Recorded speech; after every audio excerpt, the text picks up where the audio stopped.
ವಿಕಾಸ ಅಕಾಡೆಮಿ, ವಿಕಾಸ ಸಂಗಮ ಹಾಗೂ ಕೊತ್ತಲ ಬಸವೇಶ್ವರ ಶಿಕ್ಷಣ ಸಂಸ್ಥೆಯ ಸಂಯುಕ್ತಾಶ್ರಯದಲ್ಲಿ ನಡೆಯುತ್ತಿರುವ ಭಾರತೀಯ ಸಂಸ್ಕೃತಿ ಉತ್ಸವ. ಈ ಒಂದು ಸಂಸ್ಕೃತಿ ಉತ್ಸವದಲ್ಲಿ ಭಾರತೀಯ ಶಿಕ್ಷಣ ಸಂಸ್ಥೆ ನಡೆದು ಬಂದ ಹಾದಿಯ ಒಂದು ಲೋಕವನ್ನು ಚಿತ್ರಣಗೊಳಿಸಲಾಗಿರ್ತಕ್ಕಂಥದ್ದು.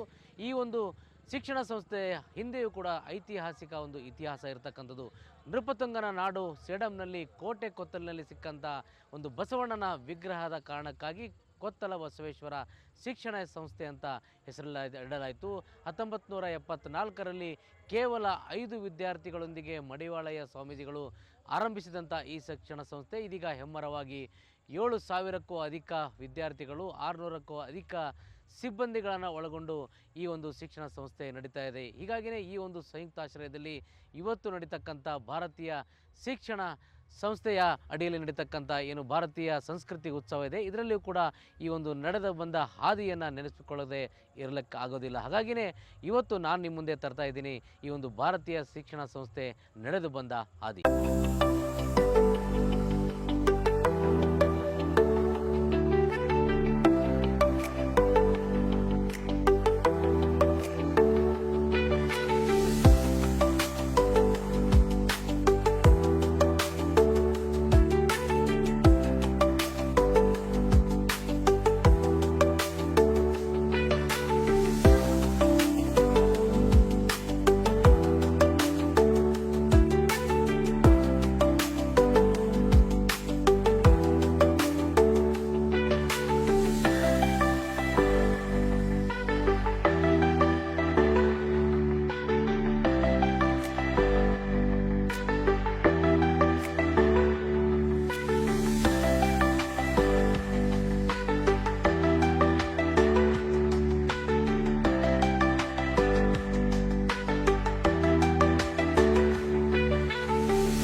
ನಮಸ್ಕಾರ ಸರ್, ನನ್ನ ಹೆಸರು ರಾಜ್ಕುಮಾರ್ ಚನ್ನೀರ್ ಅಂತ ಹೇಳಿ ಸೇಡಂನ ಮಾತೃಶ್ರೀ ಪದವಿಪೂರ್ವ ಕಾಲೇಜಿನಲ್ಲಿ ಕನ್ನಡ ಉಪನ್ಯಾಸಕನಾಗಿ ಸೇವೆ ಸಲ್ಲಿಸ್ತಾ ಇದ್ದೀನಿ.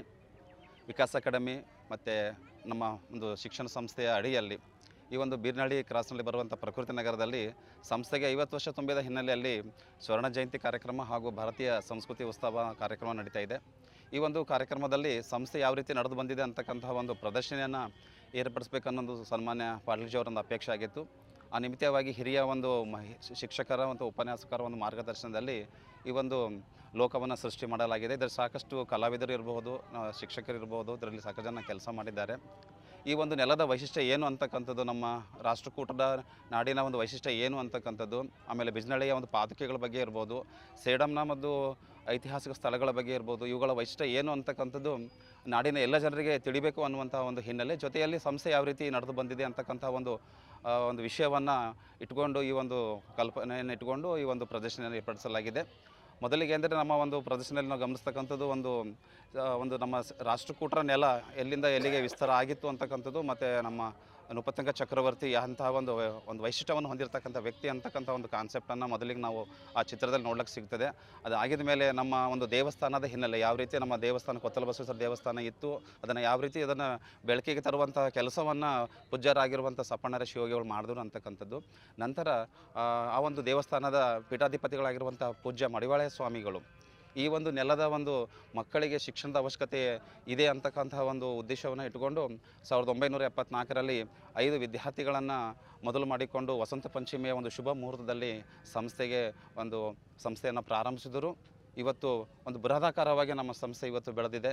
ಸುಮಾರು 8,000 ವಿದ್ಯಾರ್ಥಿಗಳು ಇವತ್ತು ಬೇರೆ ಬೇರೆ ಪ್ರಕಲ್ಪಗಳ ಅಧ್ಯಯನ ಮಾಡ್ತಾ ಇದ್ದಾರೆ. ಸುಮಾರು 600ಕ್ಕೂ ಹೆಚ್ಚು ಅಧ್ಯಾಪಕರು ಇಲ್ಲಿ ಶಿಕ್ಷಣವನ್ನು ಮಕ್ಕಳಿಗೆ ಮಾಡ್ತಾ ಇದ್ದಾರೆ. ನಿಜಕ್ಕೂ ಈ ಒಂದು ಪ್ರದರ್ಶನೆಯಲ್ಲಿ ನನಗೆ ಒಂದು ಕೆಲಸ ಮಾಡಲಿಕ್ಕೆ ಅವಕಾಶ ಕೊಟ್ಟಿರ್ತಕ್ಕಂಥದ್ದು ನಿಜಕ್ಕೆ ನನ್ನ ಪುಣ್ಯ ಅಂತ ಹೇಳಿ ನಾನು ಭಾವಿಸ್ತೇನೆ. ಅದೇ ರೀತಿ ನನಗೆ ಅವಕಾಶ ಮಾಡಿಕೊಟ್ಟಂತಹ ಸಂಸ್ಥೆಯ ಎಲ್ಲ ಸದಸ್ಯರಿಗೂ ಹಾಗೂ ಎಲ್ಲ ಹಿರಿಯ ಮಾರ್ಗದರ್ಶನ ಮಾಡಿರ್ತಕ್ಕಂಥ ಎಲ್ಲ ಹಿರಿಯರಿಗೂ ಕೂಡ ನಾನು ಈ ಒಂದು ಧನ್ಯವಾದಗಳನ್ನು ಹೇಳ್ತೇನೆ. ಇಷ್ಟು ಹೇಳಿ ನಾನು ಮಾತುಕೊಂಡು ಮುಗಿಸ್ತೇನೆ. ನಮಸ್ಕಾರ. ನನ್ನ ಹೆಸರು ಅನಂತ ದೇಶರ್. ಈ ಕೊತ್ತಲ ಬಸವೇಶ್ವರ ಶಿಕ್ಷಣ ಸಂಸ್ಥೆಯ ಮಾತೃಛಾಯಾ ಪ್ರೌಢಶಾಲೆಯಲ್ಲಿ 40 ವರ್ಷ ಸೇವೆ ಸಲ್ಲಿಸಿ ಪ್ರಧಾನ ಅಧ್ಯಾಪಕನಾಗಿ ನಿವೃತ್ತಿಯಾಗಿದ್ದೇನೆ.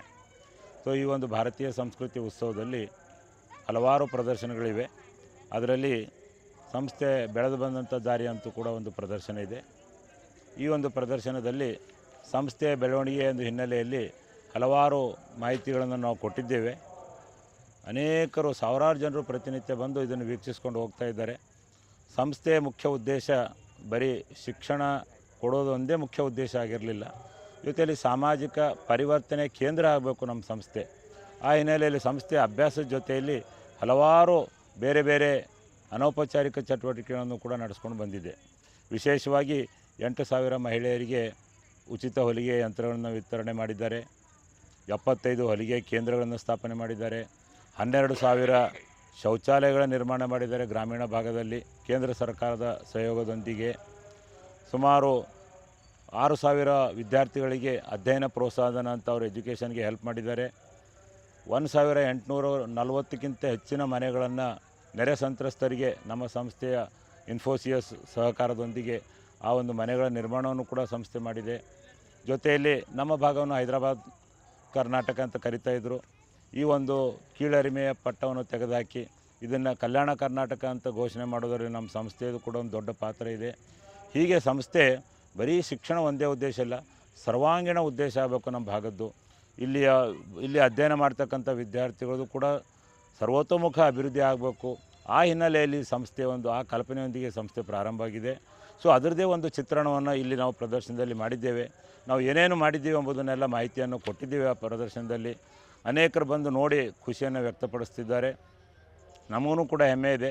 ನಮಗೊಂದು ಈ ರೀತಿಯಾದಂಥ ಪ್ರದರ್ಶನ ನಡೆಸಿ ನಮ್ಮ ಸಂಸ್ಥೆ ಏನು ಮಾಡ್ತಾ ಇದೆ, ಈ ಮುಖ್ಯ ಉದ್ದೇಶ ಏನೆಂಬುದೊಂದು ಕಲ್ಪನೆ ಕೊಡೋಕ್ಕೋಸ್ಕರ ಈ ಒಂದು ಪ್ರದರ್ಶನ ನಾವು ಆಯೋಜನೆ ಮಾಡಿದ್ದೇವೆ.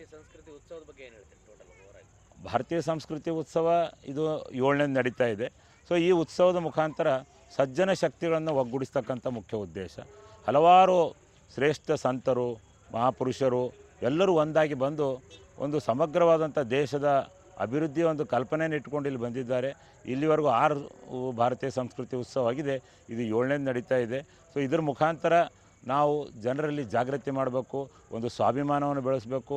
ನಮ್ಮ ಭಾಗದಲ್ಲಿ ವಿದ್ಯಾರ್ಥಿಗಳು ಕೂಡ ಒಂದು ಕಾನ್ಫಿಡೆನ್ಸ್ ಬೆಳೆಸಬೇಕು, ಸ್ವಾವಲಂಬಿ ಬದುಕಬೇಕು. ಬರೀ ಸರ್ಕಾರಿ ನೌಕರಿ ಮೇಲೆ ಅವಲಂಬನೆ ಆಗದೇ ಕೃಷಿ ಸ್ವಾವಲಂಬಿ ಸ್ವ ಉದ್ಯೋಗ ಮಾಡಿಕೊಂಡು ಹೇಗೆ ಜೀವನದಲ್ಲಿ ಮುಂದೆ ಬರಬೇಕು, ಈ ಒಂದು ಕಲ್ಪನೆಯನ್ನು ಕೊಟ್ಟು ನಮ್ಮ ಭಾಗದಲ್ಲಿ ಸರ್ವತೋಮುಖ ಅಭಿವೃದ್ಧಿ ಆಗಬೇಕು ಉದ್ದೇಶದಿಂದ ಈ ಭಾರತೀಯ ಸಂಸ್ಕೃತಿ ಉತ್ಸವ ಇದೆ. ಆ ಹಿನ್ನೆಲೆಯಲ್ಲಿ ಈ ಒಂದು 240 ಎಕರೆ ಪ್ರದೇಶದಲ್ಲಿ ತುಂಬ ವೈವಿಧ್ಯವಾದಂಥ ವಿವಿಧ ಪ್ರದರ್ಶನಗಳಿವೆ. ಹಲವಾರು ಜನರು, ಲಕ್ಷಾವಧಿ ಜನರು ಬಂದು ನೋಡಿ ಹೋಗಿದ್ದಾರೆ. ಸೊ ಹೀಗಾಗಿ ನಮ್ಮ ಪ್ರದರ್ಶನವು ಕೂಡ ಇವರೆಲ್ಲ ವೀಕ್ಷಿಸಿ ತಮ್ಮ ಸಂತಸವನ್ನು ನಮ್ಮ ಜೊತೆಯಲ್ಲಿ ಹಂಚಿಕೊಂಡಿದ್ದಾರೆ.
ನೋಡಿದ್ರಲ್ಲ, ಇದು ಕೊತ್ತಲ ಬಸವೇಶ್ವರ ಶಿಕ್ಷಣ ಸಂಸ್ಥೆ ಬೆಳೆದು ಬಂದ ದಾರಿ.